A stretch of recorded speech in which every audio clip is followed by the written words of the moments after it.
And now we go back to the industry world, let's say, and we'll focus on process simulation and sustainable systems engineering as a key element for future-proof pharmaceutical manufacturing. And we have the CEO and co-founder of the AM team, not the A team, I'm sorry, but I'm sure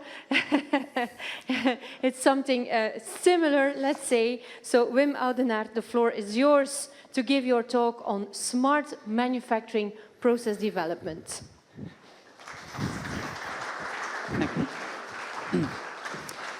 Thank you for the introduction. So yes, indeed, our name comes from the A team.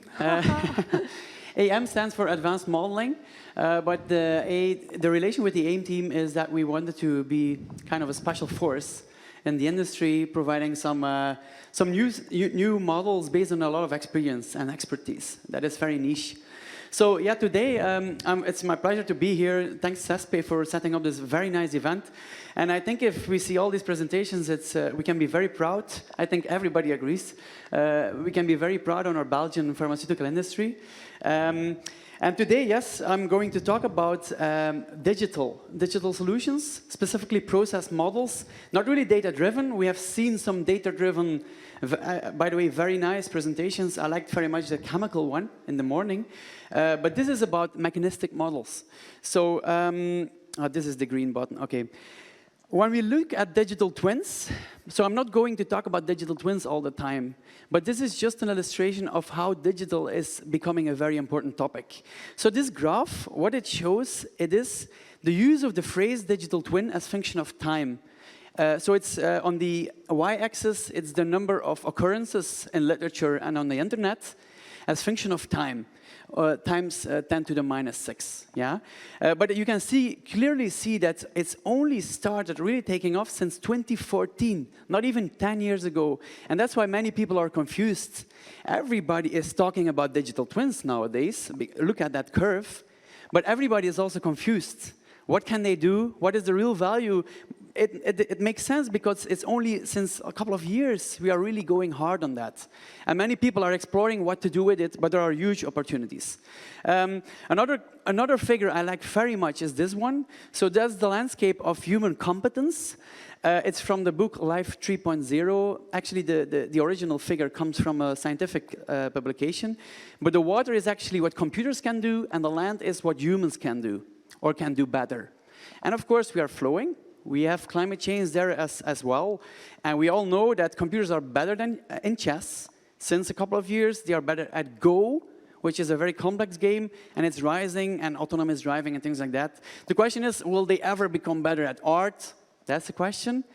One thing is sure, if you look at the previous slide and this one, the importance of models or digital will keep increasing. It's very, so it will be a key enabler for the challenges. What we see as a company is a big shift coming from models as a decision support tool to models as tools that really teach us new things. So I'm really talking about a lot of process understanding.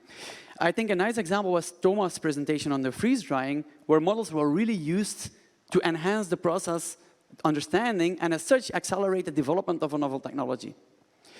So what is our company doing? I'm not going to spend a lot of slides on this, but we want to challenge the status quo in process engineering for optimal use of resources. And resources is time, energy, raw materials, yes, but it is also the number of pilots, it's the number of analysis, it's your IP, it's your time, it's the man hours, it's the number of analysis you do.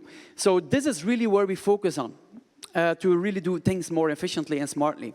In combination, of course, with experimental work. So two main frameworks right now we are using is mechanistic models. So these are kinds of white box models. As opposed to data-driven, they are based on the laws of physics, chemistry, and biology. So it's known equations. We use them a lot to simulate a huge amount of processes or unit operations. One example is CFD, which is very colorful drawings that let you look inside the system. For example, if you do it on a fluidized bed dryer, I will give an example. You can really visualize how things are going. And at the right-hand side, you see the kinetics. So this is the conversion rates. And it's very relevant, for example, if you look at synthesis processes.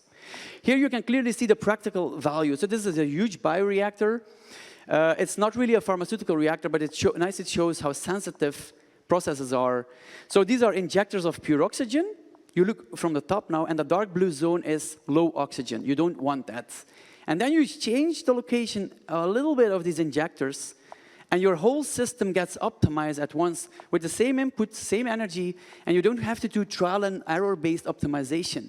So that's kind of the shortcut we are taking. This example is very simple, but it nicely shows the acceleration based on process understanding. So there are 3 big challenges we help our customers with. Well, there are more challenges, but the first one is, unfortunately, we already heard a lot about scale-up. Unfortunately, molecules do not scale together with a reactor or a system. So what is often assumed is that this happens, but the reality is this, so you just get more molecules. And this is one of the key reasons that scale-up is very nonlinear. Scale-up is extremely difficult. I should not explain this probably here. Second challenge is, regardless of the scale, it's very difficult to obtain an optimal design. So this is a 2 liters batch reactor, and look at the gradients of oxygen, ammonium, and nitrate in this bioreactor, and they are huge, even in a small-scale system of 2 liters. If you would scale it down to 500 milliliters, you would have similar gradients. So this is also often assumed, ideal mixing, things like that, but it's really tricky. And then the third challenge is, what you really want to obtain is difficult to measure. And here we come to the digital twin, the operational side. So this is, according to us, a process. So you have something that goes in, your raw materials, that's the stuff to be treated, let's call it that way. And of course, you want something coming out with 2 properties, a certain quantity and a certain quality. And there's actually a third dimension with a certain consistency and reliability, controllability, let's call it that way. So that's the stability of the process. Not so easy, eh? A process doesn't run automatically. You have to put in resources, including IP, including knowledge, time, chemicals, piloting, scale-up experiments, a huge effort. Everybody knows that. So what is the problem here? The output quality sometimes, or key features of your process, are hard to measure with a sensor. So the question is, can we use models to predict what you cannot measure based on what you can measure? And that is acting as a soft sensor then. So now let's go to a couple of examples. 4 examples, 1 slide per example, to just clarify a bit what we are focusing on, for example. So the first one is a fluidized bed dryer. This was actually, or is still, a nice collaboration between our company and UGent and the CESP. So this is a cross-section. You're looking from the side, right, through the wall of a fluidized bed dryer. You put in some powder that has to be dried, and the gas flow starts lifting it off. And here you see how the powder starts drying. And it doesn't only include some powder and some air, but also the thermodynamic equations and evaporation of the water. It's all included. So such things give you a very good idea on how you can optimize the designs, or at least how you can optimize the operation of your process. Very powerful frameworks we are working on, of course, combined with experimental research. A very nice collaboration we have with J&J is on oligonucleotides. So that's really at the synthesis side. Oligonucleotides are synthetic DNA. It has a huge amount of applications, but the synthesis is very tricky and very complex. Professor Stevens will definitely know more about the synthesis. It goes in many, many cycles of solvents, and it is a small reactor with a solid support. That's what you see here on the slide. So the goal of this collaboration is really to gain process understanding first, because let's make the black box a bit white or at least gray, and then to also use this knowledge to effectively scale up to a larger production scale. And of course, improve the yields, because this product has a very high value. Every gram is very expensive. So by coupling chemical reactions with 3D computational fluid dynamics, I know this is very difficult language, but this is like flow simulations, so the 3D ones I explained, combined with the kinetics. So you can look at your 3D reactions, your intermediates, every rate in 3D. And of course, this gives you very good insights. I cannot show everything, of course, but this is just an idea, to get an idea with different settings, different very fancy images come out, but the colors show you typically how the flow goes, how your reactions go, how your solvent replaces another solvent in the column. And you have seen these beds moving because the solid support also swells because the solvent gets changed. And if the oligonucleotides get crystallized or precipitate or they form on the solid support, also the pressure drop increases. So it's quite some things that are happening here simultaneously. So this gives a lot of insights because also it's really very difficult to do these syntheses in the lab because they take so long. Their testing freedom is severely limited. So this is a very nice project we are still working on together.